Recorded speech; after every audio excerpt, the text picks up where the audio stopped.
Hello.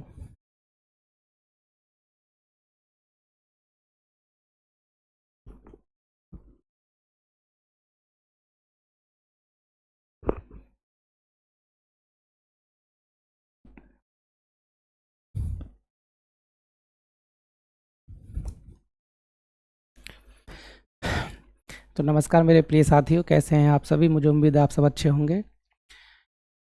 मैंने आपको इस चैनल के बनाने के क्रम में ही बताया था कि इस पे हम देश दुनिया से जुड़ी हुई खबरें भी देखेंगे, साथ ही साथ जो ट्रेडिशनल पार्ट है जीएस का, जिसमें हिस्ट्री है, पॉलिटी है, ज्योग्राफी है, इकोनॉमिक्स है, उसे भी देखते हुए चलेंगे एमसीक्यू के माध्यम से। तो आज हमारे पॉलिटी का दूसरा लेक्चर है और मैंने जैसे कि आपसे बोला था कि हम क्वेश्चंस एक लिमिटेड करेंगे, जैसे 40 एक लेक्चर में 40 क्वेश्चन, 50 क्वेश्चन, 30 क्वेश्चन, पर हम उसकी व्याख्या इस तरह से करेंगे कि उस 30 क्वेश्चन के साथ कम से कम 60 क्वेश्चंस कवर हो पाएँ। तो इसी क्रम में चलते हैं आज अपने दूसरे लेक्चर की तरफ और देखते हैं हमारा दूसरा लेक्चर में पहला प्रश्न क्या कहता है। ठीक है, तो कह रहा है कि The idea of fundamental duties in the Indian Constitution has been taken from, कह रहा है कि भारतीय संविधान में जो कर्तव्यों का विचार है, जैसे हमारे देश को चलाने के लिए क्या है, एक संविधान है जिसके अंतर्गत आप देखे होंगे कि समाज के प्रत्येक जो विभाग हैं, जिसमें आप देखोगे चाहे न्यायपालिका हो, चाहे संसद हो, चाहे वो केंद्र सरकार हो, चाहे राज्य सरकार हो, सबको शक्तियाँ दी गई हैं। तो संविधान में ऐसी जैसे मौलिक अधिकार हैं, राज्य के नीति निर्देशक तत्व हैं, मौलिक कर्तव्य हैं, इसी तरह से डिवाइडेड हैं, हर एक भाग में कुछ न कुछ दिए हुए हैं। तो पूछ रहा है कि संविधान में मौलिक कर्तव्य हैं, तो वो किस देश के संविधान से लिए गए हैं? तो जो मौलिक कर्तव्य लिए गए हैं वो किस देश के संविधान से लिए गए हैं? तो देखते हैं, वो लिए गए हैं हमारे सोवियत संघ के संविधान से, मतलब रूस के संविधान से। अब रूस के संविधान से लेने से क्या तात्पर्य है कि देखिए, जब हमारा संविधान निर्माता संविधान को ग्रहण कर रहे थे, मतलब बना रहे थे प्रारूप समिति, तो डॉक्टर भीमराव अम्बेडकर एवं उनके जो साथी थे, उन्होंने लगभग कई देशों के संविधान का अध्ययन किया और जो भी भारत के हिसाब से उन्हें सूटेबल लगा उन्होंने भारत संविधान में रखा था, जिसके अधिकांश प्रावधान मैंने आपको बताया था 1935 के अधिनियम से लिए गए थे। इसी तरह से अमेरिका है, ब्रिटेन है, सोवियत संघ जो कि आज का रूस है, ठीक है, कनाडा है, ऑस्ट्रेलिया, इस संविधान, सारे संविधानों को पढ़ने के बाद जो भी भारतीय संविधान के हिसाब से उन्हें ठीक लगा उन्होंने भारतीय संविधान में रख लिया। तो इसी तरह से मौलिक कर्तव्य को हमने कहाँ से ग्रहण किया था? तो वो किया था हमने रूस के संविधान से। अब इसके बारे में थोड़ा सा जान लेते हैं कि मौलिक कर्तव्य, जिसके देखिए मौलिक कर्तव्य इसका मतलब ग्रहण किया था, क्या मतलब क्या है? शुरू में नहीं थे, ठीक है। तो जो हमने एक संशोधन किया था, 42वां संविधान संशोधन अधिनियम 1976, ठीक है। तो कौन सा संविधान संशोधन? 42वां संविधान संशोधन अधिनियम 1976 के द्वारा, और किसकी सिफारिश पर? एक कमेटी बनाई थी, स्वर्ण सिंह समिति। किसकी? स्वर्ण सिंह समिति। तो स्वर्ण सिंह समिति की सिफारिश पर 42वें संविधान संशोधन अधिनियम 1976 के द्वारा इसे भारत संविधान में रखा गया था। और क्या? इसको भाग 4, ठीक है, भाग 4 अनुच्छेद 51 के अंतर्गत इसे रखा गया है। अब इसके अंतर्गत आप देखोगे तो कई सारे प्रश्न बनने की पूरी संभावना है। जैसे कि कभी पूछ सकता है कि संविधान के किस अनुच्छेद में मौलिक कर्तव्यों को रखा गया है? तो अनुच्छेद 51A अर्थात अनुच्छेद 51 में मौलिक कर्तव्यों को रखा गया है। फिर पूछ सकता है कि संविधान के किस भाग में मौलिक कर्तव्यों को रखा गया है? तो भाग 4 में रखा गया है। कभी कभी आपसे पूछ ले कि किस संविधान संशोधन के तहत मौलिक कर्तव्य ग्रहण की, मतलब संविधान में रखे गए? तो 42वां संविधान संशोधन। किस समिति की सिफारिश पर रखे गए? तो स्वर्ण सिंह समिति की सिफारिश पर, ठीक है। और किस देश के संविधान से लिए गए? तो वो लिए गए थे हमने सोवियत संघ अर्थात रूस के संविधान से। कभी कभी रूस भी आ जाता है तो कभी कभी सोवियत संघ भी ऑप्शन में आपको देखने को मिल सकता है, ठीक है। चलते हैं अपने नेक्स्ट प्रश्न की तरफ। Is that clear? आपको ये, मुझे लगता है, मुझे उम्मीद है ये प्रश्न अच्छे समझ में आ गया होगा। और अगर कभी कभी मौलिक कर्तव्य से आपके सामने कई 2-4 प्रश्न आ जाते हैं तो वो यहाँ से होने की पूरी संभावना रहेगी। चलते हैं अपने अगले प्रश्न की तरफ। नेक्स्ट क्वेश्चन क्या कहता है? क्वेश्चन नंबर 2 कह रहा है the phrase equality before the law use in article 14 of the Indian constitution has been taken from which Constitution. कह रहा है कि भारतीय संविधान के अनुच्छेद 14 में प्रयुक्त वाक्यांश, जैसे आर्टिकल 14 कहता है कि कानून के समक्ष समानता और कानून के समान संरक्षण, दो वाक्यांश प्रयोग करता है आर्टिकल 14। एक करता है कानून के समक्ष समानता है और एक कानून के समक्ष समानता, कानून के समान संरक्षण। ठीक है, तो कानून के समक्ष समानता पूछ रहा है कि वो किस देश के संविधान से लिया गया है। तो कानून के समक्ष समानता जो ली गई है वो ली गई है ब्रिटेन के संविधान से। और कभी कभी पूछ लेता है कि अमेरिका के संविधान से क्या है, तो कानून के समक्ष समानता और कानून के समान संरक्षण। क्या? कानून के समान संरक्षण। ठीक है, ध्यान रखना, कानून के समक्ष पूछे, कानून के समक्ष समानता, तो वो ग्रहण किया गया है ब्रिटेन के संविधान से। लेकिन कभी पूछे कि कानून के समान संरक्षण कहाँ से ग्रहण किया गया है, तो वो ग्रहण किया गया है संयुक्त राज्य अमेरिका के संविधान से। ठीक है, समान और समक्ष, इक्वलिटी बिफोर लॉ, मतलब कानून के समक्ष का मतलब क्या है कि कानून के सामने सभी लोग समान हैं, चाहे वो देश का अरबपति हो, चाहे वो गली मोहल्ले में एक मजदूर हो। ठीक है, समाज का प्रत्येक वर्ग कानून के सामने कैसा है, समान है। तो इसीलिए कभी पूछे कि कानून के समक्ष समानता किस देश के संविधान से लिया गया है, तो वो लिया गया है ब्रिटेन के संविधान से। और कभी पूछता है कि कानून के समान संरक्षण किसके संविधान से लिया गया है, तो वो लिया गया है यूएसए के संविधान से। चलते हैं अपना क्वेश्चन नंबर 3। ठीक है, तो क्वेश्चन नंबर 3 में देखते हैं क्या कह रहा है। मतलब ये कह रहा है कि नीचे आपको दो सूची दी गई है, सूची 1 और सूची 2। पूछ रहा है कि कौन से प्रावधान किस देश के संविधान से ग्रहण किए गए हैं, उन्हें सही मैचिंग में मिलाइए। ठीक है, तो चलते हैं, देखते हैं, मुझे भी नहीं पता पर आप सबके सहयोग से देखते हैं क्या आंसर है। कि जैसे विधि के समक्ष समानता, इक्विटी बिफोर लॉ, अभी मैंने क्या बताया, समक्ष आ गया है। तो समक्ष का मतलब क्या है, कानून के समक्ष समानता कैसे ली गई, ब्रिटेन के संविधान से। ठीक है, तो कानून के समक्ष समानता ब्रिटेन के संविधान से, इसका मतलब क्या है कि विधि के समक्ष समानता, तो समक्ष का मतलब ये, तो एक का दूसरा कहाँ आएगा, एक का दू मतलब यहाँ पे है। तो इस देखिए ऐसे क्वेश्चंस में क्या करते हैं, जो नहीं है उन्हें काट देते हैं पहले से ही। तो पहले हमने क्या किया, इनको हटा दिया। तो कानून के समक्ष समानता, तो इसका मतलब क्या है, अब आपके सामने दो ऑप्शंस रह गए। ऑप्शंस कौन, बी और सी, इन्हीं में से। ठीक है, तो अगर हमें नहीं भी पता और हम अगर तुक्का भी मारते हैं तो सीधी सी बात है कि ए और डी को तो नहीं करेंगे। अब हमारा बी और सी में से एक ऑप्शन सही रहेगा। ठीक है, तो इसी तरह देखते हैं विधि के समान संरक्षण कहाँ से लिया गया है, यूएसए के संविधान से। तो बी का पहला कहाँ है, तो बी का पहला यहाँ है, तो हमारा आंसर क्या सही हो जाएगा, आंसर हो जाएगा बी। तो थर्ड का कौन सा हो जाएगा, थर्ड का हो जाएगा बी। ठीक है, चलते हैं अपने नेक्स्ट प्रश्न की तरफ।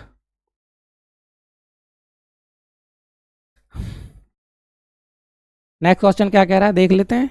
ठीक है, तो भारतीय संघवाद को सहयोगी संघवाद किसने कहा था। जैसे भारतीय का संघवाद है, हमारा भारतीय संविधान जो है, भारत का संघवाद है, उससे विभिन्न विचारकों ने विभिन्न नाम दिए थे, जिसमें से जैसे ग्रेनविल ऑस्टिन हैं और केसी वेयर हैं, मॉरिस जॉन्स हैं, इन्होंने अलग अलग नाम दिया है। तो भारतीय संविधान संघवाद को क्या क्या नाम दिया है वो देखते हैं। तो जो ग्रेनविल ऑस्टिन थे उन्होंने क्या कहा है, सहयोगी संविधान। तो कहाँ है इसमें, ग्रेनविल ऑस्टिन मतलब हमारा फोर्थ का क्या हो जाएगा, फोर्थ का हो जाएगा सी। क्यों पूछ रहा है, सहयोगी संविधान किस विचारक ने कहा था, तो ग्रेनविल ऑस्टिन ने भारत संविधान को सहयोगी मतलब क्या कहा था, सहयोगी संविधान। इसी तरह से जैसे कि हमारे केसी वेयर थे, ठीक है, इन्होंने क्वासी फेडरल कहा था, मतलब अर्धसंघीय संविधान कहा था भारत को, कैसा, क्वासी फेडरल। ठीक है, अर्धसंघीय संविधान कहा था, कैसा, अर्धसंघीय संविधान, अर्धसंघीय संविधान कभी कभी पूछ लेता है। ठीक है, जैसे कि यहाँ पे आपसे पूछा है सहयोगी संविधान किसने कहा था, तो सहयोगी संघवाद कहा था ग्रेनविल ऑस्टिन ने। पर कभी कभी पूछ सकता है कि अर्धसंघीय संविधान किसने कहा था, तो कहा था केसी वेयर ने। कभी कभी आपसे पूछ लेता है कि मॉरिस जॉन्स ने क्या कहा था, तो मॉरिस जॉन्स ने कहा था सौदेबाजी वाला संविधान, संघवाद, सौदेबाजी, बार्गेनिंग फेडरलिज्म। ठीक है, सौदेबाजी वाला संघवाद। ठीक है, और अभी कभी पूछे आपसे तो जेनिंग्स, आइवर जेनिंग्स ने कहा था मजबूत केंद्रीकरण वाला संविधान। क्या कहा था, मजबूत केंद्रीकरण वाला संविधान, मजबूत केंद्रीकरण वाला संविधान। मजबूत केंद्रीकरण वाला संविधान। ठीक है, तो अभी इसी तरह से आपके पास सामने चार ऑप्शन हैं। चारों ऑप्शंस में किसके विचारक ने क्या कहा था वो मैंने आपको बता दिया है। तो क्या कहा था, देखिए केसी वेहर ने क्या कहा था, अर्धसंघीय संविधान। मॉरिस जोन्स ने क्या कहा था, सौदेबाजी वाला संविधान। और ग्रेनवेल ऑस्टिन ने क्या कहा था, ग्रेनवेल ऑस्टिन ने कहा था सहयोगी संघवाद। और आइवर जेनिंग्स ने कहा था मतलब मजबूत केंद्रीकरण वाला संघवाद। ठीक है, चारों ऑप्शन हैं, कभी मैचिंग में भी पूछ सकता है, कभी डायरेक्ट पूछ सकता है, तो इसे आप तरह से देखते रहना। ठीक है, चलते हैं अपने अगले प्रश्न की तरफ। नेक्स्ट प्रश्न क्या कह रहा है वो देख लेते हैं।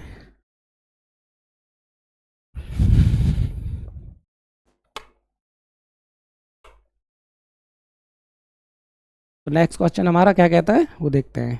ठीक है, क्वेश्चन नंबर 5, भारत के संविधान की आधारभूत संरचना। जैसे आधारभूत संरचना का मतलब क्या होता है वो देखते हैं। आधारभूत संरचना से तात्पर्य है कि सुप्रीम कोर्ट ने केशवानंद भारती बनाम संघ में 1973 में एक केस आया, केशवानंद भारती। ठीक है, उसमें सुप्रीम कोर्ट ने कहा था कि संसद संविधान में संशोधन कर सकती है, पर ऐसे संशोधन नहीं कर सकती जैसे संविधान का मर्म ही खत्म हो जाए। मतलब जो उसके मूलभूत ढांचा है उसमें संशोधन नहीं कर सकती है। किस केस में कहा था, तो केशवानंद भारती बाद में कहा था 1973 में कि संसद संविधान में संशोधन कर सकती है, पर ऐसे इतना नहीं कर सकती जिसने कि उसका मर्म ही खत्म हो जाए, मतलब हमारे मूलभूत ढांचा ही समाप्त हो जाए। तो इसी तरह से पूछ रहा है कि संविधान के आधारभूत संरचना के सिद्धांत का क्या तात्पर्य है। तो मूल अधिकार को कम न किया जा सकता, नहीं उन्हें छीना जा सकता, ऐसा नहीं है। संसद समय समय पर चाहे तो मौलिक अधिकारों में संशोधन कर सकती है। ठीक है, संविधान को संशोधन केवल अनुच्छेद 368 के तहत प्रक्रिया से किया जा सकता है, ये भी सही नहीं है। संविधान की उद्देशिका का संशोधन नहीं किया जा सकता क्योंकि वह संविधान का भाग नहीं है, और साथ ही वह संविधान की आत्मा को प्रतिबिंबित करती है, ये भी सही नहीं है।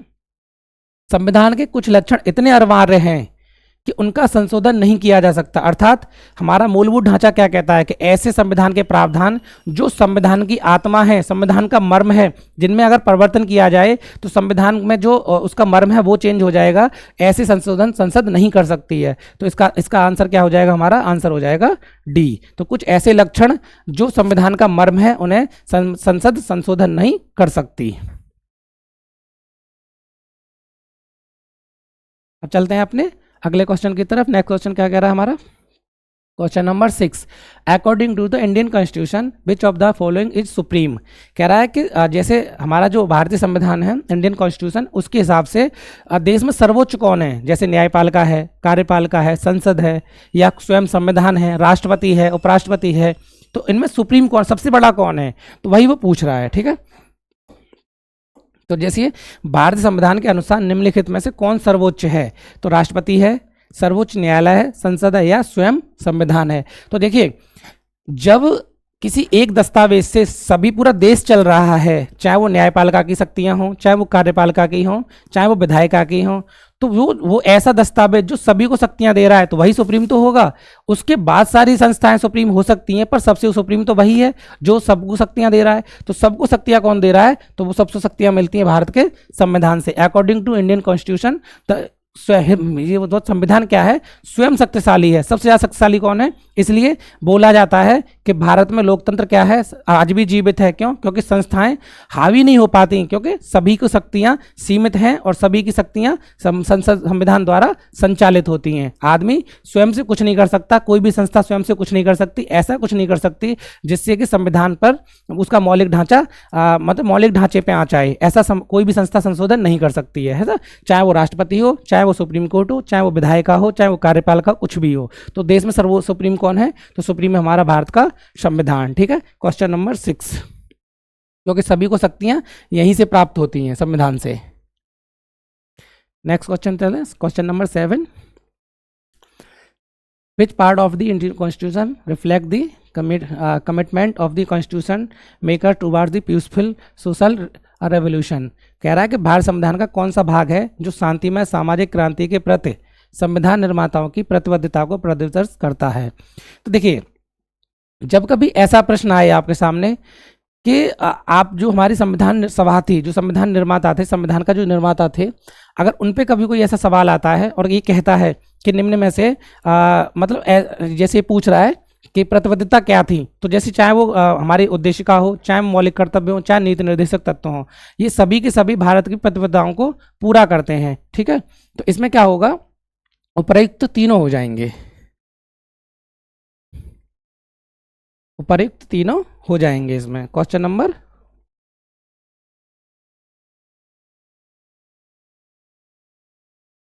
उपयुक्त तीनों। ठीक है, क्वेश्चन नंबर 7 का क्या हो जाएगा, डी। क्यों? क्योंकि प्रस्तावना, मौलिक अधिकार और नीति निर्देश सिद्धांत तीनों ही संविधान के निर्माताओं की सामाजिक क्रांति को प्रतिबद्धता प्रदर्शित करते हैं। ठीक है, चलते हैं अपने अगले प्रश्न की तरफ। क्वेश्चन नंबर 8, क्वेश्चन नंबर 8 क्या कह रहा है वो देख लेते हैं। When was the national calendar adopted. ठीक है, पूछ रहा है कि भारत में नेशनल कैलेंडर कब अडॉप्ट हुआ था। ठीक, तो राष्ट्रीय पंचांग कब स्वीकार किया गया था ये देख रहा है। तो 22 मार्च 1957 को, 15 अगस्त 1947 को, 24 जनवरी 1950 को, या 26 जनवरी 1950 को। ठीक है, ये वो पूछ रहा है।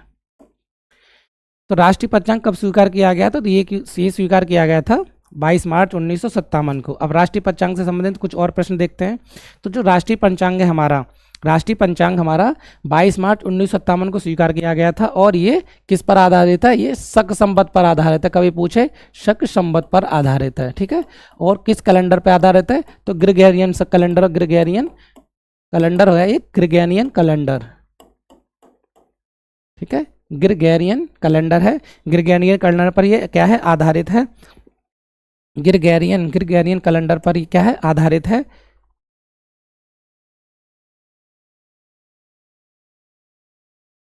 ठीक है, ग्रेगोरियन कैलेंडर पर ये आधारित है।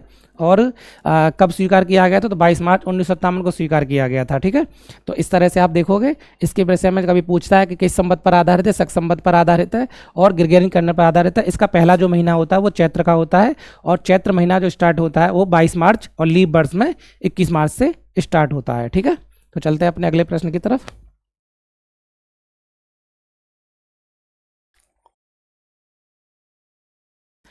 कह रहा है निम्नलिखित उद्देश्यों में से कौन सा एक भारत के संविधान की प्रस्तावना में वर्णित नहीं है। तो निम्नलिखित उद्देश्यों में से कौन सा एक संविधान में प्रस्तावना जो हमारी प्रियम्बल है उसमें वर्णित नहीं है। ठीक है, तो देखते हैं, विचार की स्वतंत्रता, आर्थिक स्वतंत्रता, अभिव्यक्ति की स्वतंत्रता और विश्वास की स्वतंत्रता। ठीक है, तो इस तरह से देखेंगे तो क्या है वो देखते हैं। जैसे क्या पूछ रहे हैं, संविधान की प्रस्तावना में, तो संविधान की प्रस्तावना में 3 प्रकार की क्या दे रखे हैं आपको, जैसे सामाजिक, आर्थिक और राजनीतिक क्या है, स्वतंत्रता है। ठीक है, जैसे समान 3 प्रकार की स्वतंत्रताएं, स्वतंत्रताएं, स्वतंत्रताएं क्या, कौन सी, सामाजिक,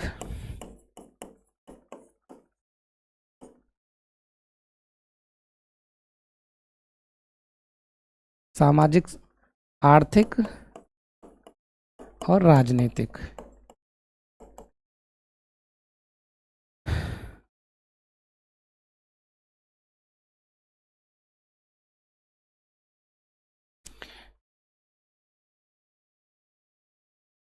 प्रस्तावना में क्या है, 3 प्रकार के न्याय हैं, 3 प्रकार के न्याय। ठीक है, कौन कौन से न्याय, सामाजिक, आर्थिक और राजनीतिक न्याय।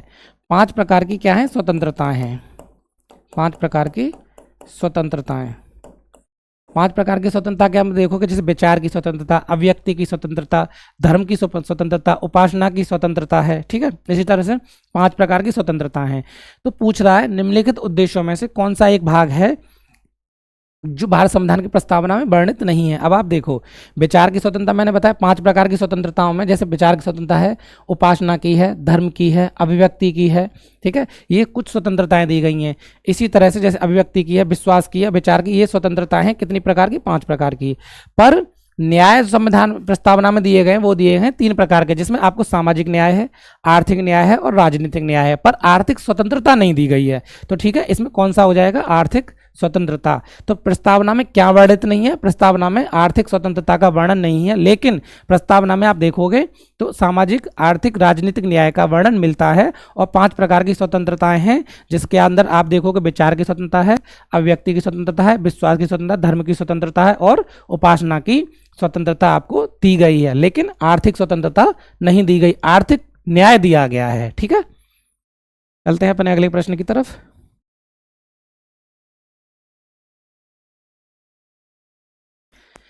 कह रहा है निम्नलिखित मामलों में से किसमें भारत के सर्वोच्च न्यायालय ने प्रस्तावना को भारतीय संविधान का भाग नहीं बताया।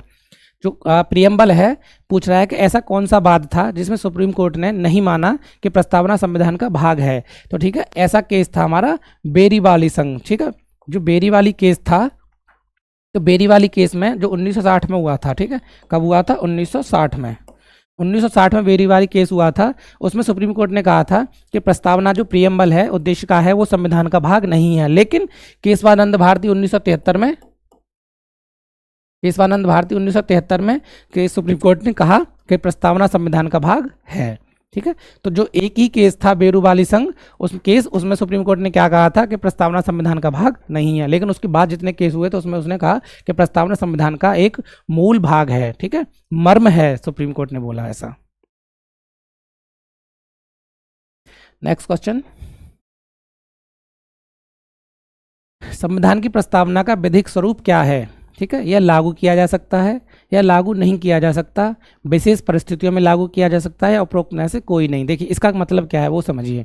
जैसे प्रियम्बल है हमारा, प्रियम्बल में आपको आर्थिक मतलब स्वतंत्रता, कुछ स्वतंत्रताएं दी गई हैं, कुछ न्याय दिए गए हैं, कुछ समानताएं दी गई हैं। ये जो है ना, ये इसलिए दी गई हैं ताकि व्यक्ति पर, समाज पर या फिर राज्य सरकार पर, केंद्र सरकार पर एक दबाव रहे कि आपको संविधान इस तरह से लागू करना है। पर अगर सरकार न चाहे, उस तरह से लागू नहीं कर पा रही है, तो आप अपने इसको अधिकार को समझते हुए सुप्रीम कोर्ट नहीं जा सकते और इसे लागू करवा नहीं सकते। ये एक तरह से बाध्यकारी नहीं है। ठीक है, सरकारों पर बाध्यकारी नहीं है, ये सरकार के लिए निर्देश है, आदेश नहीं है। ठीक है, तो इससे क्या होता है कि सरकार ये चाहती है कि हम एक कल्याणकारी राज्य की अवधारणा के सापेक्ष चलें, लोगों के कल्याण करें, लोगों को अधिक से अधिक विकास करें। पर अगर सरकार किसी कारणवश मजबूर है तो आप उसके खिलाफ सुप्रीम कोर्ट नहीं जा सकते, अर्थात इसे लागू नहीं किया जा सकता। ठीक है, क्या नहीं किया जा सकता, इसको लागू नहीं करवाया जा सकता। ये इतना है कि सरकार के लिए, राज्य सरकार के लिए, केंद्र सरकार के लिए एक तरह से क्या है, एक तरह से उनके लिए दिशा निर्देश का काम करता है कि आप समाज के लिए ऐसे ऐसे करिए जिससे समाज, लोगों का कल्याण हो, लोगों का विकास अधिक से अधिक हो। ठीक है, पर इसे आप, इसके लिए सुप्रीम कोर्ट नहीं जा सकते अगर सरकार ऐसा नहीं कर पा रही है तो। क्वेश्चन नंबर 12, क्वेश्चन नंबर 12 का कह रहा है हमारा, किस वर्ष से भारत के संविधान की प्रस्तावना में दो शब्द समाजवादी एवं पंथनिरपेक्ष जोड़े गए। पूछ रहा है किस वर्ष से भारत के संविधान की प्रस्तावना में, ठीक है, जोड़े गए। तो एक संशोधन हुआ था 1976 में, 42वां संविधान संशोधन 1976। कौन सा, 42वां संविधान संशोधन, 42वां संविधान संशोधन 1976। इसके तहत संविधान की जो प्रस्तावना थी उसमें समाजवादी, कौन कौन शब्द जोड़े गए थे, एक समाजवादी, समाजवादी, एक जोड़ा गया था पंथनिरपेक्ष, समाजवादी, पंथनिरपेक्ष और अखंडता।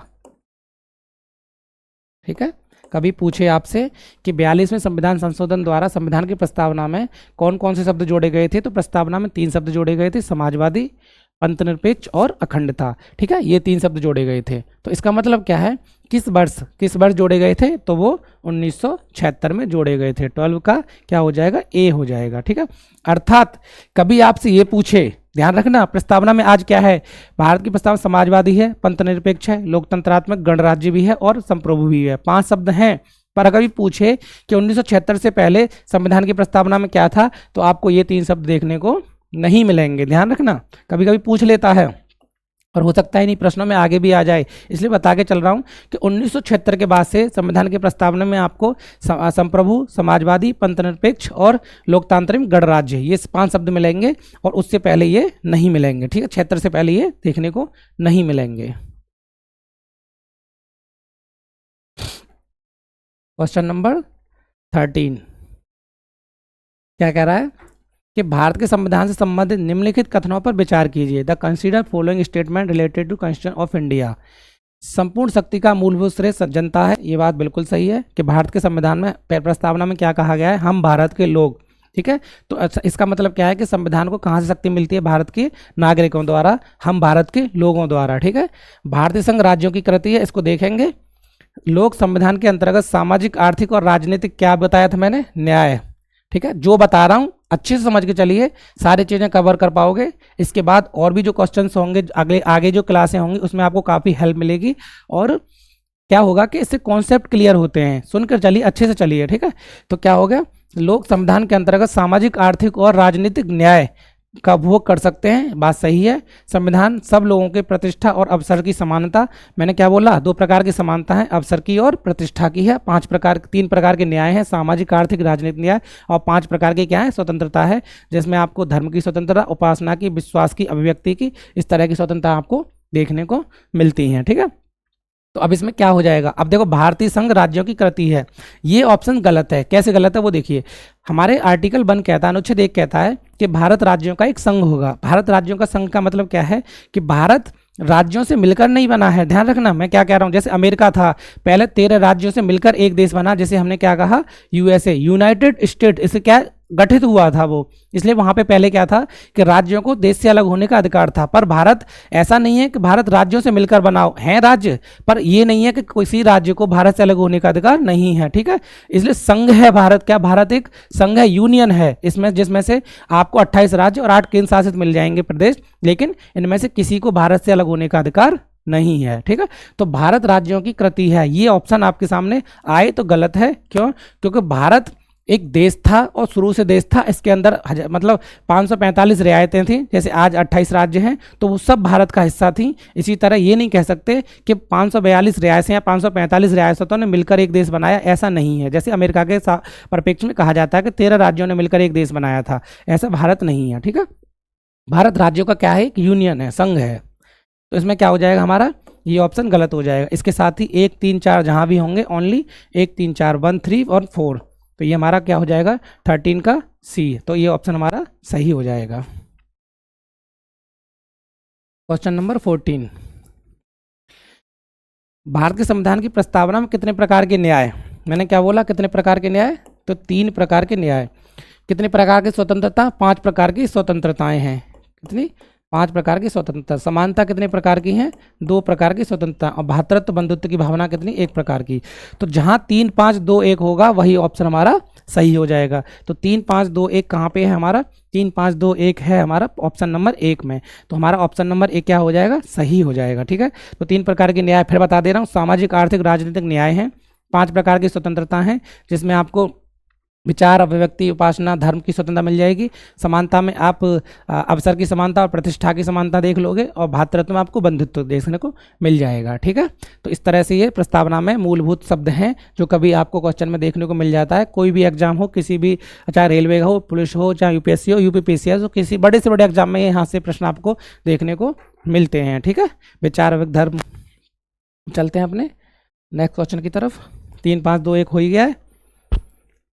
अब question number 14, in the preamble of Indian constitution how many types, ये तो हो गया ना। अगर भारत की संप्रभुता के संबंध में निम्नलिखित में कौन सा कथन सही है। संप्रभुता का मतलब क्या है पहले देख लेते हैं। सॉवरेनिटी होती क्या है, जैसे कह रहा है regarding the sovereignty of India which of the following statement is correct. Sovereignty का मतलब क्या है, संप्रभुता। जैसे देखिए भारत 1947 से पहले भी भारत ही था, पर भारत सरकार को अपने निर्णय लेने में आज़ादी नहीं थी। हम किसके गुलाम थे, अंग्रेजों के गुलाम थे।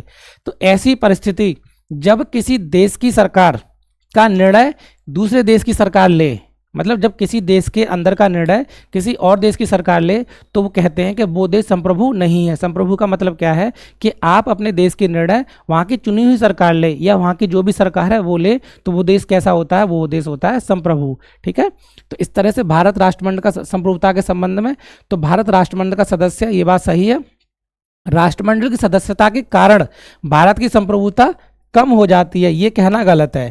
क्यों, क्योंकि हम ऐच्छिक रूप से अपनी इच्छा के अनुसार राष्ट्रमंडल के सदस्य हैं। भारत पर किसी दबाव की वजह से या किसी दूसरे देशों का कोई दबाव नहीं है कि आपको इसका सदस्य बनना ही पड़ेगा। भारत चाहे तो कल भी इसकी सदस्यता को त्याग सकता है। तो ये कहना कि हम राष्ट्रमंडल के सदस्य हैं इसलिए भारत संप्रभुता को ठेस पहुंची है, संप्रभुता में कमी आई है, ये अपने आप में गलत वक्तव्य है। भारत राष्ट्रमंडल का सदस्य है, ये बात सही है, पर हम अपनी इच्छा से राष्ट्रमंडल के सदस्य हैं, किसी के दबाव की वजह से नहीं है। तो दूसरा ऑप्शन क्या हो जाएगा, गलत हो जाएगा। तो ओनली 1, 15 का ए। ठीक है। तो 15 का क्या हो जाएगा, ओनली 1। अब question number 16, which of the following statement related the making of Indian Constitution are correct. कह रहा भारतीय संविधान के निर्माण संबंध निम्नलिखित कथनों में कौन सा सही नहीं है, मतलब कौन सा सही है, ठीक है, सही पूछ रहा है वो। यहाँ पे आपको हमेशा ऑप्शन की तरफ देख के चलना होगा, जो आपको जब क्वेश्चन की तरफ, कि कभी पूछ लेता सही है तो कभी पूछता सही नहीं है, नहीं मारने में अक्सर क्वेश्चन गलत हो जाते हैं, इसलिए हमेशा पढ़ के चलना पड़ता है, ठीक है। तो पंडित नेहरू ने उद्देश्य प्रस्ताव का संविधान के निर्माण पर असर था, पहला ऑप्शन हमारा सही है। उद्देश्य का बहुत महत्वपूर्ण उद्देश्यों की पूर्ति करती है, ये भी सही है। संविधान को भारत के लोगों ने आदिष्ट किया, ये भी सही है। राज्य के मुखिया को लोग प्रत्यक्ष रूप से निर्वाचित करते हैं। पहले तो हमको पता होना चाहिए तो हेड ऑफ द स्टेट होता कौन है, तो हेड ऑफ द स्टेट होता है भारत का राष्ट्रपति। कौन, प्रेसिडेंट ऑफ इंडिया, राष्ट्रपति। तो हेड ऑफ द स्टेट कौन होता है, भारत का राष्ट्रपति। तो भारत, आपने कभी, मतलब आप भी स्टूडेंट हो, स्टूडेंट के साथ देश के नागरिक हो, क्या आपने राष्ट्रपति के चुनाव में कभी वोट दिए हैं, नहीं दिए होंगे। आप किन जैसे आप संसद का जो चुनाव होता है उसमें वोट देते हो, विधानसभा का जो चुनाव होता है उसमें, संसद में भी लोकसभा का जो चुनाव होता है उसमें वोट देते हो, ठीक है। ग्राम पंचायत का जो चुनाव होता है उसमें वोट देते हो, पर राष्ट्रपति के चुनाव में आम नागरिक वोट नहीं देता। राष्ट्रपति के चुनाव में वे लोग वोट देते हैं जिन्हें हमने चुनकर भेजा है। तो ये कहना कि राष्ट्रपति के चुनाव में प्रत्यक्ष रूप से निर्वाचित होता है, तो ये कहना गलत है, क्योंकि लोग, हमारे जो देश के नागरिक हैं, सामान्य नागरिक हैं, वो इसमें भाग नहीं लेते, इसमें हमारे द्वारा चुने हुए प्रतिनिधि भाग लेते हैं। तो ऑप्शन 4 क्या हो जाएगा, गलत हो जाएगा। तो ऑप्शन में कौन सा सही हो जाएगा हमारा, 1, 2 और 3। तो क्वेश्चन नंबर 16 का क्या हो जाएगा, ए, ठीक है। क्वेश्चन नंबर 16 का ए, इसलिए हेड ऑफ द स्टेट कौन होता है, राष्ट्रपति होता है, और राष्ट्रपति के चुनाव में आम नागरिक भाग नहीं लेते।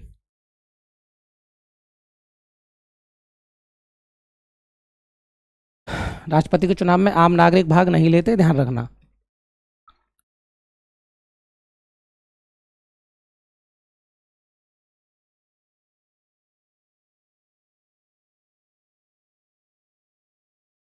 ठीक है। Question number 17 what was the correct constitutional status of Indian Republic of 26 जनवरी 1950। पूछ रहा है कि 26 जनवरी 1950 से पहले भारत संविधान की क्या स्थिति थी। ऐसे कौन से शब्द थे जो 26 जनवरी 1950 से पहले थे पर बाद में नहीं है, ठीक है। तो मैंने आपको क्या बोला, आ गया वही बात कि 42वें संविधान संशोधन द्वारा, 42वें संविधान संशोधन 1976 द्वारा हमने कौन से शब्द जोड़े थे, समाजवादी, पंथनिरपेक्ष और अखंडता। तो पूछ रहा है कि 26 जनवरी 1950 अर्थात 42वें संविधान संशोधन 1976 से पहले कौन कौन से शब्द थे। तो इसका मतलब क्या है कि जहाँ जहाँ हमारे समाजवादी शब्द होगा, जैसे ये इसमें है, तो ये ऑप्शन गलत हो जाएगा।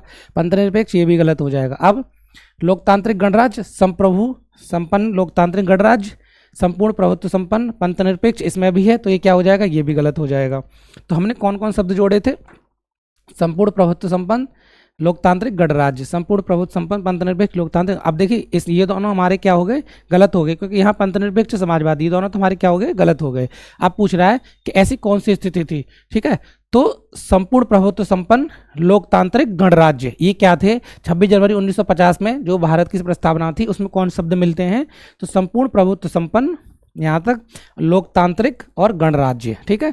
अब अभी वर्तमान में स्थिति क्या है, क्योंकि 42वें संविधान सन 1976 हो चुका है, तो स्थिति क्या है, तो पंथनिरपेक्ष और समाजवादी भी इसमें जुड़ जाते हैं। तो वर्तमान में क्या है, संपूर्ण प्रभुत्व संपन्न, समाजवादी, लोकतांत्रिक, गणराज्य, पंथनिरपेक्ष, ये सारे 5 शब्द हैं उसमें, ठीक है।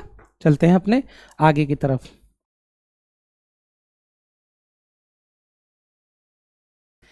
भारत के संविधान में उद्देश्य का मैं निम्नलिखित शब्दावली जिस अनुक्रम में दी गई है वो ध्यान रखो, वो देख दो। अभी बोला कि संविधान में किस अनुक्रम में है, तो देखो संपूर्ण प्रभुत्व संपन्न, समाजवादी, पंथनिरपेक्ष, लोकतांत्रिक, गणराज्य, यही वो भी हो जाएगा, ठीक है। तो क्या हो जाएगा, 18 का 18 का ए। अभी फिर से लास्ट बार बोल रहा हूँ, देखो इसमें दो ट्विस्ट आते हैं। अगर पूछे 26 जनवरी 1950 में क्या स्थिति थी, तो इन 3 शब्दों को हटा देना है, समाजवादी, पंथनिरपेक्ष को हटा देना है, ठीक है। अगर 2 शब्दों को हटा देना है। अगर पूछे 42वें संविधान संशोधन 1976 के बाद की वर्तमान में क्या स्थिति है, तो वर्तमान में भारत संपूर्ण प्रभुत्व संपन्न है, समाजवादी है, पंथनिरपेक्ष है, लोकतांत्रिक और गणराज्य है, ठीक है। तो वर्तमान में भारत की प्रस्तावना में आपको दिखाई देगा। 19, question number 19, in which of the following cases did the supreme court hold that the preamble is a part of the constitution. क्या निम्नलिखित में से किस बात में उच्चतम न्यायालय ने धारणा प्रस्तुत की कि उद्देश्य का संविधान का भाग है। ठीक है, तो संविधान का भाग है पूछ रहा है। निम्नलिखित में से किस बात में उच्चतम न्यायालय ने धारणा प्रस्तुत की कि उद्देश्य का संविधान का भाग है। ठीक है, तो यूनियन ऑफ इंडिया बनाम डॉक्टर कोहली, बनारसी दास बनाम state of UP, SR Bombay मामला। तो ये जो मामला था एसआर बम्बई मामला में सुप्रीम कोर्ट ने कहा था कि हमारी जो उद्देश्य का है अर्थात प्रीएम्बल है वो संविधान का भाग है। ठीक है, तो कभी कभी आपसे पूछ लेता है। इसके अलावा जैसे आप देखोगे तो केशवानंद भारती 1973 में भी कहा था। देखो उद्देशिका को आप देखोगे तो एसआर बम्बई जैसे 1973, केशवानंद भारती बनाम 19 केरल राज्य जो था उसमें भी बोला गया। 3 4 5 केस हैं, उनको ध्यान रखो कौन कौन से हैं।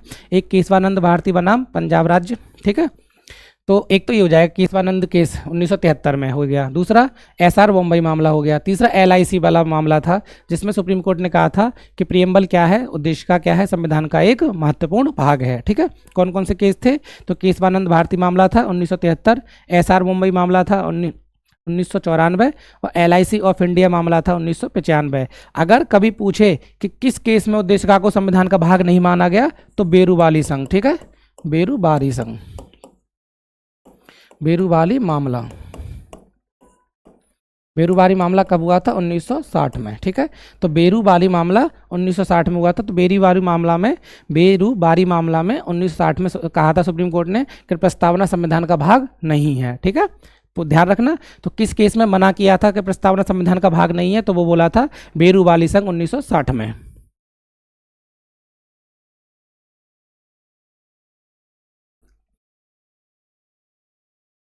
कह रहा है भारत के संविधान में उद्देशिका का विचार लिया गया है इटली के संविधान से। उद्देशिका का विचार, ठीक है, कहाँ से कह रहा है भारत के संविधान में उद्देशिका का विचार कहाँ से लिया गया है।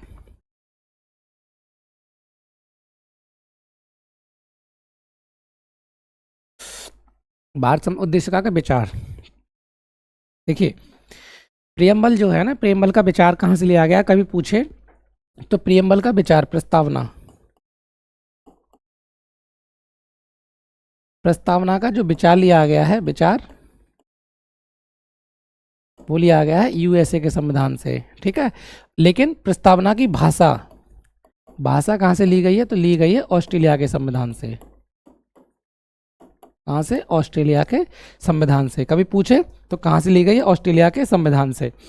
पूछा प्रस्तावना का विचार किस देश के संविधान से लिया गया है, तो प्रस्तावना का विचार लिया गया है यूएसए के संविधान से, अमेरिका के संविधान से।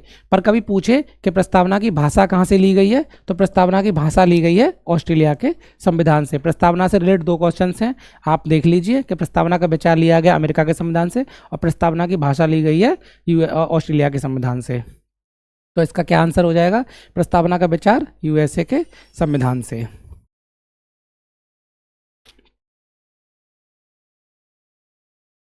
Which part of the Indian Constitution is called of soul of the constitution.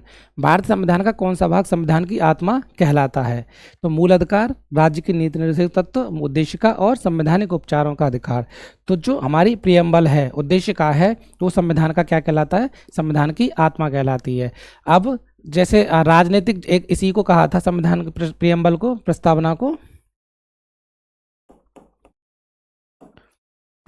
को राजनीतिक जन्मपत्री, कभी कभी पूछ लेता है राजनीतिक जन्मपत्री किसने कहा था, तो भारतीय संविधान की प्रस्तावना को के.एम. मुंशी ने क्या कहा था, राजनीतिक जन्मपत्री। कभी कभी 2 क्वेश्चन देखिए यहाँ से आपके सामने हैं कि प्रस्तावना मतलब किस भाग को संविधान की आत्मा कहा जाता है, तो प्रस्तावना को। और कभी पूछे कि राजनीतिक जन्मपत्री किसने कहा था, तो वो कहा था के.एम. मुंशी ने।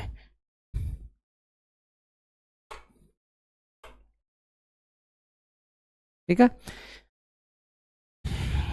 चलते हैं अपने अगले प्रश्न की तरफ।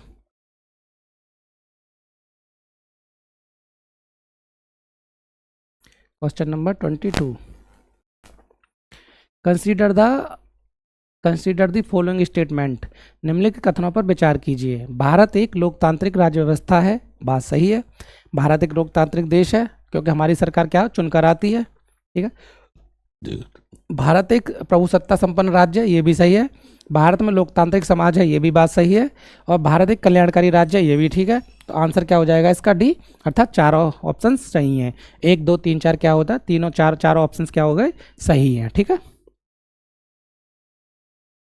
क्वेश्चन नंबर 23, क्वेश्चन नंबर 23 क्या कहता है, in the context of India which of the following best express the meaning of the word secular. यार भारत संदर्भ में निम्नलिखित में से कौन धर्मनिरपेक्ष शब्द का सही भाव व्यक्त करता है। देखिए इसको थोड़ा समझते हैं। जैसे पंथ निरपेक्ष और धर्मनिरपेक्ष दो शब्द होते हैं। भारत धर्मनिरपेक्ष राज्य नहीं है, भारत पंथ निरपेक्ष राज्य है। धर्मनिरपेक्ष का मतलब होता है कि राज्य का कोई धर्म नहीं है, अर्थात राज्य किसी भी धर्म को किसी भी प्रकार की कोई छूट नहीं देगा, कोई मतलब उसको आगे बढ़ने के लिए किसी भी तरह का अनुदान दान किसी तक कुछ भी नहीं करेगा, कुछ भी सपोर्ट नहीं करेगा। ये होता है धर्मनिरपेक्ष राज्य, जैसे कि आपको फ्रांस में देखने को मिलेगा। पर भारत क्या है, सर्वधर्म समभाव वाला देश है, सर्वधर्म समभाव वाला, अर्थात भारत प्रत्येक धर्म का क्या करता है, सम्मान करता है। पर भारत का कोई धर्म नहीं है। जैसे भारत में क्या है आप देखोगे तो मुस्लिम हैं, हिंदू हैं, ईसाई हैं, सिख हैं, जैन हैं। तो ये क्या है कि प्रत्येक धर्म का सम्मान करता है और प्रत्येक धर्म के जो मुख्य अवसर होते हैं वहाँ पे आपको राज्य सरकार द्वारा या केंद्र सरकार द्वारा छुट्टियाँ वितरित की जाती हैं, छुट्टियाँ प्रदान की जाती हैं। लेकिन भारत किसी विशेष धर्म को क्या होता है, मतलब आगे नहीं बढ़ता, वो सब धर्म को लेके साथ चलता है। तो भारत कैसा राज्य है, पंथ निरपेक्ष राज्य है। इसका मतलब क्या है कि राज्य का अपना कोई धर्म नहीं है, लेकिन भारत सभी धर्मों का क्या करता है, सम्मान करता है, ठीक है। तो इसका मतलब क्या है, भारत में राज्य का कोई धर्म नहीं है, ये हमारा क्या हो जाएगा, सही हो जाएगा। भारतीयों को धार्मिक स्वतंत्रता प्राप्त है, धर्मानुपालन व्यक्ति की इच्छा पर निर्भर है, भारत में अनेक धर्म है, ये सब गलत है। अगर हमसे कोई पूछे धर्मनिरपेक्ष का मतलब क्या, पंथ निरपेक्ष का, भारत में राज्य का अपना कोई धर्म नहीं है, लेकिन भारत प्रत्येक धर्म का क्या करता है, सम्मान करता है। तो क्वेश्चन नंबर 23, ठीक है। क्वेश्चन नंबर 23 हमारा हो गया। Question number 24, the ideals and the objectives outlined in the preamble of Indian Constitution are the further explain in. भारतीय संविधान की प्रस्तावना में जिन आदर्शों एवं उद्देश्यों की रूपरेखा दी गई है उनकी आगे व्याख्या की गई है। मूल अधिकारों के अध्याय में, राज्य के नीति निर्देशक सिद्धांतों में, मूल अधिकार, राज्य के नीति निर्देशक सिद्धांत एवं मौलिक कर्तव्य। कह रहा है कि प्रस्तावना जिन आदर्शों को लेके अपने अंदर जिन आदर्शों को समाहित किए हुए है उनको संविधान किस तरह से लागू करता है, या हमारी जो सरकार है, न्यायपालिका है, विधायिका है या कार्यपालिका किस तरह से लागू करती है, किस तरह से कल्याणकारी राज्य की अवधारणा को बढ़ावा देती है, तो वो मौलिक कर्तव्यों के द्वारा भी देती है, मूल अधिकारों के द्वारा भी देती है, और आप देखोगे तो डीपीएसपी मतलब राज्य के नीति निर्देशक सिद्धांतों के अनुसार भी देती है।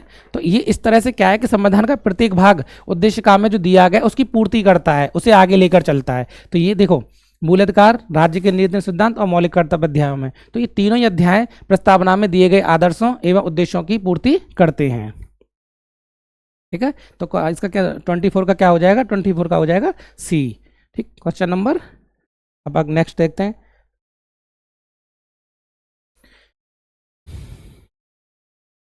कह रहा निम्नलिखित में से कौन सा एक भारतीय संविधान का दर्शन नहीं है। विच of the following is not a philosophy of Indian constitution. तो भारत एक कल्याणकारी राज्य, अभी बताया था। हमारा भारत का संविधान की मतलब जो मौलिक अधिकार हैं, मूल कर्तव्य हैं, डीपीएसपी है, प्रियम्बल है, ये क्या चाहते हैं कि भारत एक कल्याणकारी राज्य बने। तो ये है भारत समाजवादी है, क्योंकि हमारी अभी मैंने क्या बोला, 42 संविधान संशोधन 1968 द्वारा समाजवादी शब्द को जोड़ा गया था। मैंने क्या बोला, राजनीतिक समानता भी दी गई है, पर साम्यवादी राज्य भारत नहीं है, ठीक है। तो भारत की जो है क्या संविधान में, भारत के संविधान का दर्शन कैसा नहीं है, तो भारत संविधान का दर्शन साम्यवादी नहीं है, ठीक है। तो भारत संविधान कल्याणकारी राज्य की अवधारणा को भी आगे लेके चलता है, समाजवादी राज्य को बढ़ावा देता है, राजनीतिक समानता, आर्थिक स्वतंत्रता, न्याय को भी बढ़ावा देता है, पर साम्यवादी विचारधारा को राज्य भारत बढ़ावा नहीं देता, अर्थात भारत साम्यवादी राज्य नहीं है। तो इसका आंसर क्या हो जाएगा, कौन, तो हमारा आंसर हो जाएगा डी, ठीक है।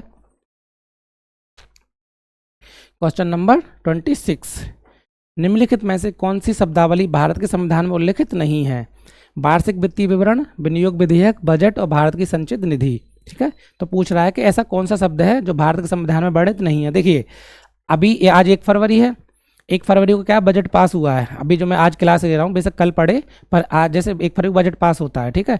हम क्या है, भारत का प्रत्येक नागरिक, इवन सरकार भी, हम इसको आम बोलचाल की भाषा में बजट बोल देते हैं, पर भारत के संविधान में, लेकिन भारत के संविधान में बजट शब्द का कहीं भी कोई उपयोग या प्रयोग नहीं किया गया है। उसकी जगह क्या प्रयोग किया गया है, वार्षिक वित्तीय विवरण, आर्टिकल अनुच्छेद 112 के तहत, अनुच्छेद 112 के तहत क्या है, वार्षिक वित्तीय विवरण का मतलब जिक्र मिलता है, उसी को आम भाषा में क्या कह दिया जाता है, बजट कह दिया जाता है। लेकिन भारत के संविधान में बजट जैसा शब्द नहीं मिलता। ठीक है, तो क्या नहीं मिलता भारत के संविधान में, बजट नहीं मिलता है।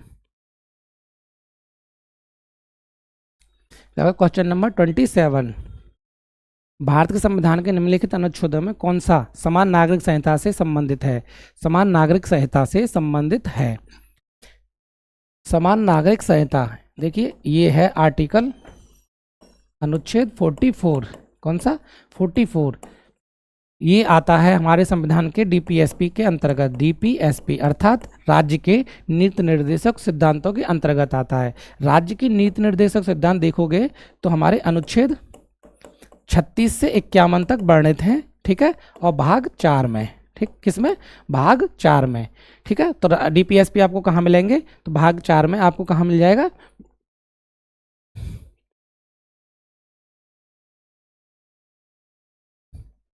ठीक, तो भाग 4 में आपको डीपीएसपी देखने को मिलते हैं और अनुच्छेद 36 से 51 तक। ठीक है, कभी पूछ लेता है आपसे कि डीपीएसपी का जिक्र कहाँ मिलता है, तो डीपीएसपी जो हमारे राज्य के नीति निर्देशक सिद्धांत हैं, ये संविधान के भाग 4 में अनुच्छेद 36 से 51 तक वर्णित हैं। ठीक है, संविधान के भाग 4 में, भाग 4 में अनुच्छेद 36 से 51 तक वर्णित है। 36 से 51 के दौरान एक आर्टिकल आता है 44, उसी में क्या है, समान नागरिक संहिता।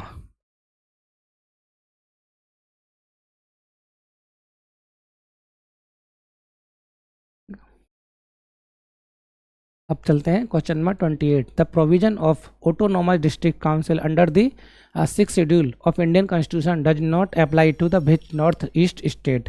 कह रहा है कि भारत के संविधान की 6वीं अनुसूची, कौन सी अनुसूची, 6ठी अनुसूची, प्रदत्त स्वायत्ता जिला परिषद, प्रदत्त स्वायत्त जिला परिषद की व्यवस्था उत्तर पूर्व के भारत के किस राज्य पर लागू नहीं होती है। देखिए, भारत के संविधान की जो 6वीं अनुसूची है ना, वो 4 राज्यों पर लागू होती है। 4 राज्य कौन कौन से हैं हमारे, वो देखते हैं।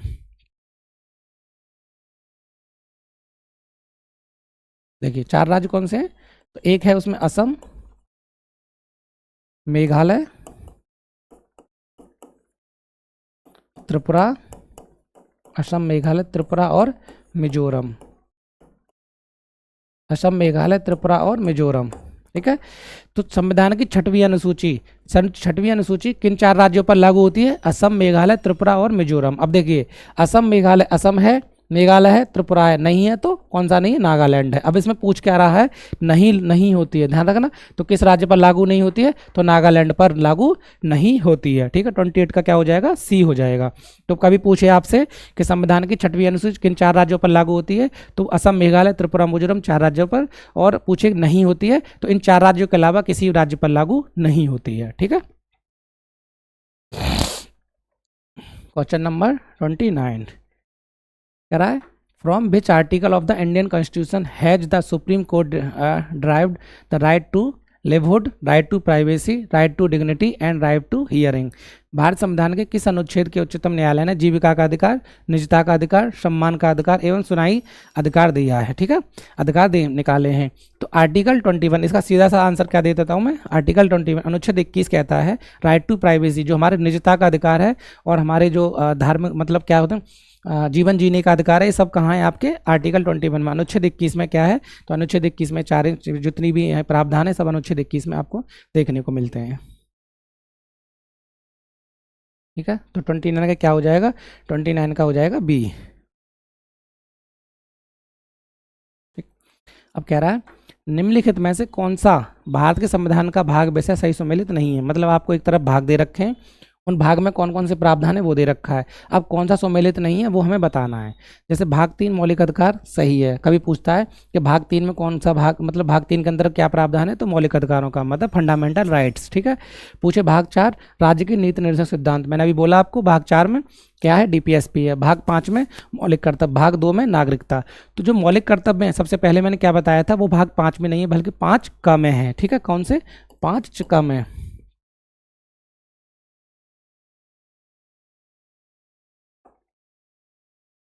तो मौलिक कर्तव्य कहाँ है?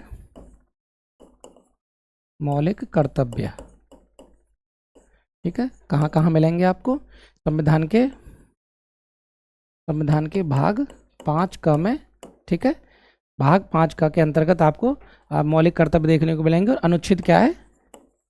51 क, ठीक है, अनुच्छेद 51 क और भाग 5 क के अंतर्गत क्या मिलेंगे? मौलिक कर्तव्य मिलेंगे। ये किस कमेटी की सिफारिश पर संविधान में शामिल किए गए थे? तो स्वर्ण सिंह समिति। और किस संविधान संशोधन के तहत? तो 42वें संविधान संशोधन 1976 के तहत ये भारत के संविधान में शामिल किए गए थे। तो हमारा आंसर कौन सा सही हो जाएगा? इसमें आंसर हो जाएगा भाग 5। ये 5 न होकर 5 क है, ठीक है, 5 न होकर 5 क है।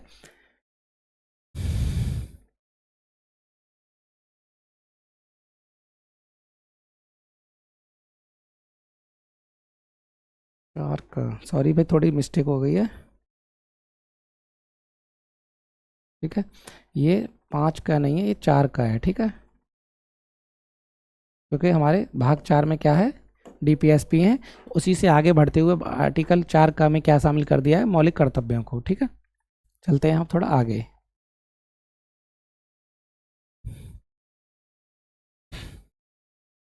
कह रहा है भारत के संविधान के निम्नलिखित अनुच्छेदों में से कौन सा राष्ट्रपति के क्षमादान के अधिकार से संबंधित है?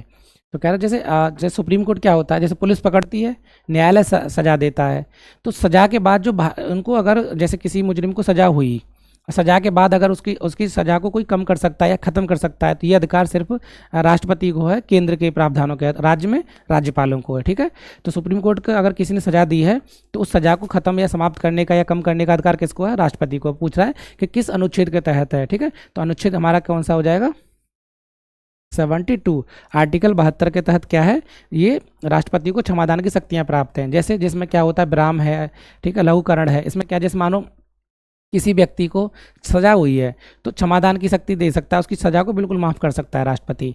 अब या दूसरा तरीका क्या है? उसकी सजा को कम कर सकता है। जैसे किसी को 6 साल की सजा है तो उसको 2 साल की कर सकता है, उसका स्वरूप बदल सकता है। जैसे मानो किसी को मृत्युदंड मिला है तो उसको आजीवन कारावास में बदल सकता है।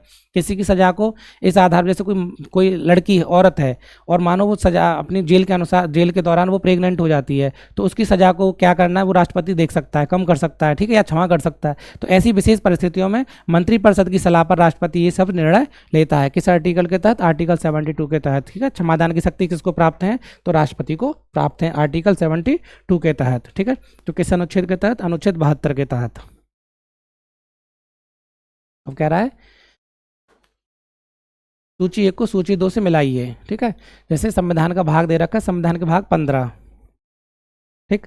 तो भाग 15 में क्या है ये देखते हैं। तो भाग 15 में है निर्वाचन, ठीक है। ऐसे जो मैचिंग वाले प्रश्न होते हैं, अगर आपको 2 पकड़ में आ जाए ना तो आंसर 50% अपने आप ठीक हो जाता है, ठीक है।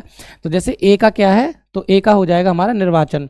तो ए का तीसरा, तो ए का तीसरा देखो, ए का दूसरा, तो ए का दूसरा बी और सी में है, इसका मतलब ए हमारा खत्म और डी हमारा खत्म। अब संविधान का भाग क्या है? 17। और 17 में क्या है? 17 में राजभाषा है, ठीक है। तो बी का पहला, तो बी का पहला देखोगे आप कहाँ है, तो आंसर क्या हो जाएगा हमारा? आंसर हो जाएगा सी। तो 32 का क्या हो जाएगा? सी, ठीक है। ऐसे संविधान का आप देखोगे भाग 18, तो 18 में क्या है? आपात उपबंध है, आपातकालीन इमरजेंसी प्रोविजंस कहाँ है? तो सी का कौन सा हो जाएगा? सी का चौथा हो जाएगा। तो हमारा आंसर क्या हो जाएगा? सी, ठीक है। इस तरह से में क्या होता है, जैसे आपको 2 पकड़ में आ जाते हैं ना तो बाकी के आप कर ले जाते हो, ठीक है। चलते हैं अपने अगले प्रश्न की तरफ। तो अगला प्रश्न क्या कह रहा है? एसआर मुंबई केस में 9 न्यायाधीशों की पीठ द्वारा निम्नलिखित में से किस अनुच्छेद की न्यायिक समीक्षा की गई थी?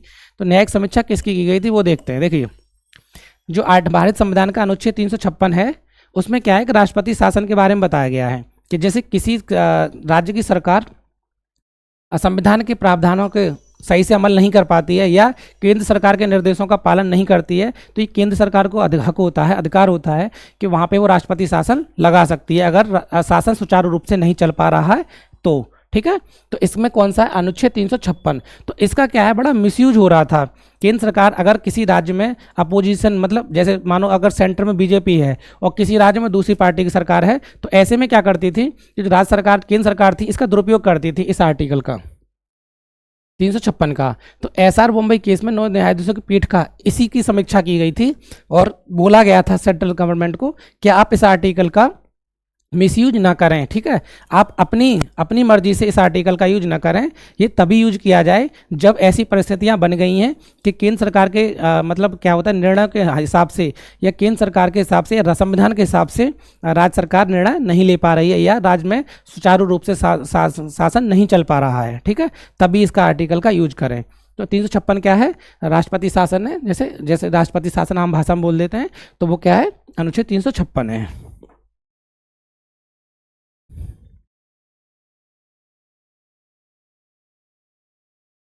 वैकल्प उपबंध जो अंतर्राष्ट्रीय न्यायालय के अनिवार्य क्षेत्राधिकार को परिभाषित करता है। उत्पत्ति अंतर्राष्ट्रीय न्यायालय की संविधि के किस अनुच्छेद से होती है। कह रहा है कि ऐसे कौन से उपबंध हैं जो अंतर्राष्ट्रीय न्यायालय के क्षेत्राधिकार को परिभाषित करते हैं और अंतर्राष्ट्रीय न्यायालय की संविधि के किसी एक अनुच्छेद की उत्पत्ति को, मतलब वो उत्पत्ति किस अनुच्छेद के तहत होती है, तो वो पूछ रहा है हमसे, ठीक है। Question number 34। तो 34 में उसको सीधे सीधे बोल देंगे हम आर्टिकल 36, ठीक है। 34 से 36 इसमें कुछ नहीं है। 35 क्वेश्चन नंबर 35 देख रहे हैं क्या कहता है, देखो यहाँ कह रहा है भारत संविधान में पंचायतों के संबंध भाग 9 संविधान में राज्य की नीति के निर्देशक तत्वों से संबंधित किस अनुच्छेद के अनुसरण में सम्मिलित किया गया है, ठीक है। तो कह रहा है कि ऐसा कौन सा अनुच्छेद है जिसमें पंचायती राज व्यवस्था को शामिल किया गया है। तो आर्टिकल कौन सा हो जाएगा, आर्टिकल 40। अनुच्छेद 40 के अंतर्गत डीपीएसपी के अंतर्गत अनुच्छेद जो राज्य की नीति निर्देशक सिद्धांत है, अनुच्छेद 40 में हम किससे संबंधित है, पंचायती राज्यों से संबंधित है, ठीक है। तो कभी पूछे कि कौन सा अनुच्छेद पंचायती राज संबंधित है, तो आर्टिकल 40। तो अनुच्छेद 40 पंचायती राज व्यवस्था से संबंधित है। कौन सा क्वेश्चन है, 35 का क्या हो जाएगा, बी, ठीक है।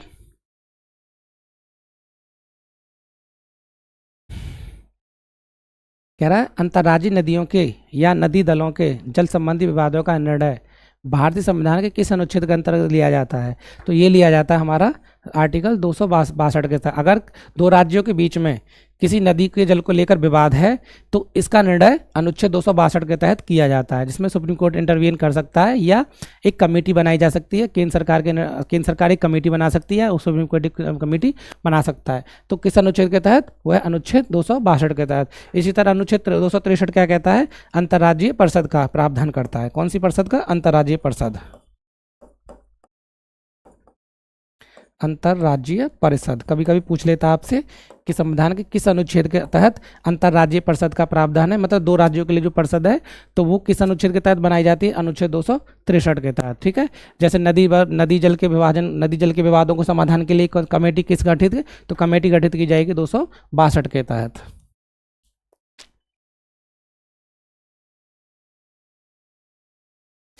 कि संविधान के किस अनुच्छेद में अनुसूचित जाति संबंधित सभी पूर्व गणनाओं के लिए सकल मुद्दों की जांच हेतु राष्ट्रीय आयोग गठित करने का प्रावधान है, ठीक है। तो ये हो जाएगा हमारा आर्टिकल 338। देखिए यहाँ पे क्या है, अनुसूचित जाति अर्थात एससी, तो एससी के लिए अनुच्छेद 338 के तहत। कभी पूछे एसटी मतलब अनुसूचित जनजाति, शेड्यूल्ड ट्राइब, तो शेड्यूल्ड ट्राइब के लिए अनुच्छेद 338 का, अनुच्छेद 338 का। तो अनुसूचित जनजाति आयोग किस अनुच्छेद के तहत प्राप्त है, तो अनुसूचित जनजाति आयोग अनुच्छेद 338 के तहत गठित किया गया था। और अनुसूचित जाति आयोग किस अनुच्छेद के तहत, तो अनुच्छेद 338 के तहत। देखिए कभी पूछे कि राष्ट्रीय अनुसूचित जाति आयोग किस संविधान संशोधन मतलब किस अनुच्छेद के तहत गठित किया गया था, कौन सा, राष्ट्रीय अनुसूचित जाति आयोग, अनुसूचित जाति आयोग, तो अनुच्छेद 338 के तहत। कभी पूछता है आपसे कि राष्ट्रीय अनुसूचित जनजाति आयोग किस अनुच्छेद के तहत गठित किया गया था, तो वो किया गया था 338 का के तहत। 8वीं अनुसूची में भाषाओं की संख्या कितनी है, ठीक है, पूछ रहा है। किसके बाद, 92 संविधान संशोधन के बाद। देखिए 92 में संविधान संशोधन 2003, 92 संविधान संशोधन 2003 के बाद मैथिली डोंगरी इसमें 4 भाषाएं जोड़ी गई थी, जिसमें आपके देखें बोडो है, डोंगी है, मैथिली है और मतलब मैथिली और संथाली है। कौन कौन सी 4 भाषाएं थी, बोडो, डोंगरी, मैथिली और संथाली, ठीक है। बोडो, डोंगरी, मैथिली और संथाली, ये 4 भाषाएं जैसे ही जोड़ी गई तो संविधान में 8वीं अनुसूची में कुल भाषाओं की संख्या कितनी हो गई थी? हो गई है 22। ठीक है। अब कभी पूछे कि कौन सी 4 भाषाएं जोड़ी गई थी, तो बोडो, डोंगरी, मैथिली और संथाली किस अनुच्छेद के संविधान संशोधन के तहत? तो 92 में संविधान संशोधन 2003 के तहत। कभी पूछे कि चारों भाषाएं लागू कब से हुई थी, तो हुई थी 2004 से। ठीक है, 2004 से। ठीक है, समझ गए आप लोग। चलते हैं अपने नेक्स्ट क्वेश्चन की तरफ। क्वेश्चन नंबर 39 क्या कि सामूहिक उत्तरदायित्व के सिद्धांत का प्रतिपादन भारतीय संविधान के किस अनुच्छेद में संहिताबद्ध किया गया है? देखिए, सामूहिक उत्तरदायित्व का सिद्धांत का मतलब क्या, पहले ही देखते हैं। जैसे लोकसभा है, लोकसभा में क्या होता है कि सरकार के प्रतिनिधि बैठते हैं और संसद के सदस्य बैठते हैं। वही संसद लोकसभा के सदस्य जो बैठते हैं उन्हीं में सरकार चुनी जाती है। तो इससे क्या होता है, जो हमारे ये मंत्रिपरिषद है वो सामूहिक रूप से लोकसभा के प्रति क्या होती, उत्तरदायी होती है। इसका मतलब क्या है कि अगर कभी किसी परिस्थिति में अविश्वास प्रस्ताव लोकसभा में पारित हो जाता है तो पूरी की पूरी मंत्रिपरिषद को क्या होता है, इस्तीफा देना पड़ता है। अगर किसी एक मंत्री के खिलाफ भी अविश्वास प्रस्ताव पारित हो जाता है तो भी पूरी प्रधानमंत्री सहित पूरी मंत्रिपरिषद को क्या देना होता है, इस्तीफा देना होता है। तो इसका मतलब क्या है, सामूहिक उत्तरदायित्व का सिद्धांत पूछ रहा है, तो सामूहिक उत्तरदायित्व का सिद्धांत से आप समझ गए क्या है। तो मैंने आपको बताया अनुच्छेद 75(3), इसका मतलब वही है कि अगर संविधान कभी अविश्वास प्रस्ताव लोकसभा में पारित हो जाता है, संसद में पारित हो जाता है, तो पूरी की पूरी मंत्रिपरिषद को क्या देना पड़ता है, इस्तीफा देना पड़ता है, प्रधानमंत्री सहित। ठीक है, तो वो सामूहिक उत्तरदायित्व का सिद्धांत कहलाता है। आर्टिकल 75(3), अनुच्छेद 75(3) के तहत अभी कह रहा है निम्नलिखित में से कौन सा अनुच्छेद भारत के मूल संविधान के अंश नहीं थे? तो मूल संविधान के article 52, article 51A, article 14, article 300। देखिए ऐसे क्वेश्चंस में क्या होगा, अगर आपको नहीं पता हो रही तो ये देखिए, आर्टिकल 52 सेफ दिख रहा है, पर जैसे ही हम किसी संशोधन करेंगे तो क्या हो जाएगा, ए लग गया पीछे। इसका मतलब क्या, इससे पहले आर्टिकल 51 जुड़ा होगा, संशोधन करने के बाद 50A है। इसी तरह से आर्टिकल 14 सेफ है, पर जैसे ही आप देखोगे 300 जो ए है वो किसी न किसी संशोधन के द्वारा, इसका मतलब है ये दोनों मूल संविधान में शायद नहीं हो, उसके बाद संशोधन के द्वारा जोड़े गए हों। तो इसी तरह से देखेंगे थर्ड और फोर्थ, तो थर्ड और फोर्थ किधर है दिख रहे हैं आपको, तो ये है हमारा क्या आंसर है, बी, और मतलब बी का मतलब थर्ड और फोर्थ। तो 40 का क्या हो जाएगा, नहीं सेकंड और फोर्थ, थर्ड और फोर्थ नहीं, सेकंड और फोर्थ। ठीक है, तो सेकंड किधर है आपका, देखो सेकंड और फोर्थ, तो सेकंड और फोर्थ यहाँ है, तो आप आंसर क्या हो जाएगा, आंसर हो जाएगा हमारा ए।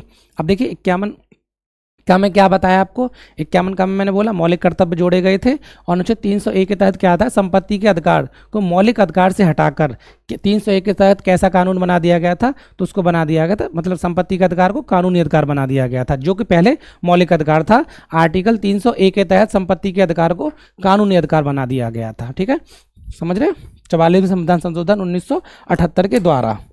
तो देखिए आर्टिकल जो 51A है ये इसके बारे में, ये मौलिक कर्तव्यों के बारे में है।